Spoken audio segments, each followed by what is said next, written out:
Hello everybody, welcome to another episode of Erickson TV. Curtis here with Lauren. Hey Lauren. Hey everybody. Lauren, I know we wanted to talk a little bit about 401k plans, and yes.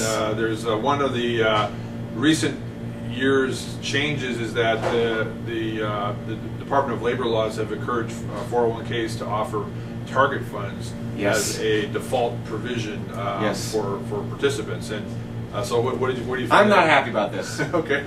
I'm really not happy about this. Why are you not happy? Okay, I have a whole bunch of problems with target retirement funds as they are often presented in 401k plans. Okay. The first problem, which is real simple, is that most target retirement funds are funds of funds. They're combinations of other funds that the fund company puts together and then they put it all into one option.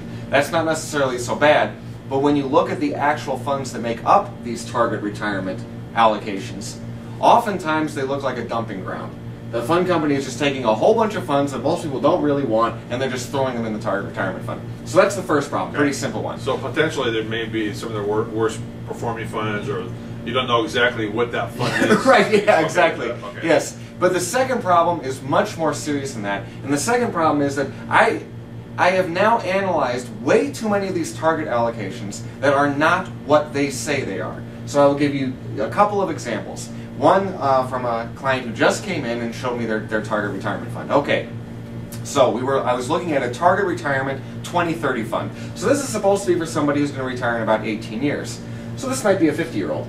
Okay. Or somebody in their Yeah. late 40s. Yeah, yeah. Okay, so the fund, you would think, so before I mention what's actually in the fund, sort of think in your head, what do you think the average risk tolerance would be for somebody who's about 50 years old? Okay, now here's what the fund actually has. Supposedly, the fund is invested 80% in the world stock markets and 20% in income-producing securities. So that would be like not an aggressive allocation, but like a long-term growth Yes, allocation. exactly. Okay. So that's what you would think. But then you have to look at the way those income-producing securities are laid out. So of that 20%, 8% is in global real estate. Okay. Oh, great, global real estate. Okay. Supposedly this is a low-risk thing because it produces income. Come on now, global real estate performed more poorly than the stock market did in the last... It could be very volatile. Exactly, Yeah. in the last recession. And then among the bonds, then 6% of the bonds are made up of high-yield bonds. This is junk bonds.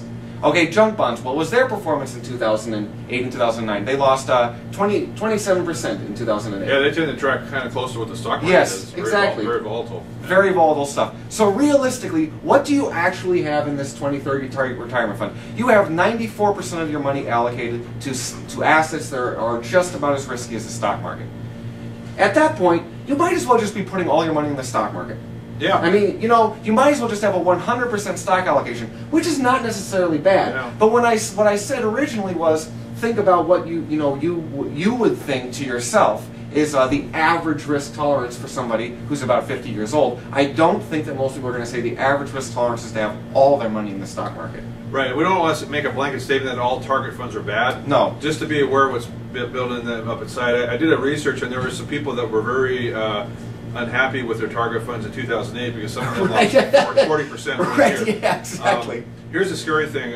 Fidelity, which is one of the bigger 401k custodians, Right. they look at all their 401k participants, and 26% of them, over 1 in 4, are using all their investment strategy in target funds. Yes. Currently, it's about 400 billion of assets in target funds, and they project by the year 2020 it'll be 2 trillion in target Yes. funds. And Fidelity is one of the companies I have a problem with. Sorry. Okay.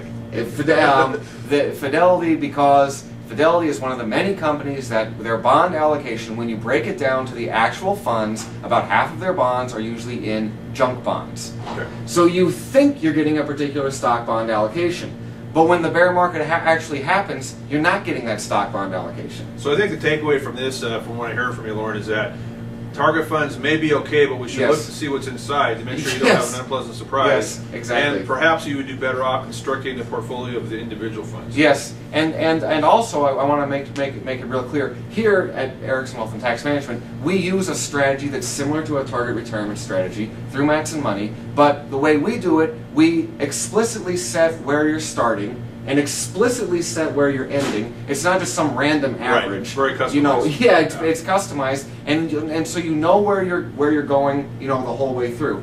And then one other thing I wanted to mention, you know, a lot of times I talk about Vanguard, and people think that's weird because obviously we don't put people in Vanguard funds here.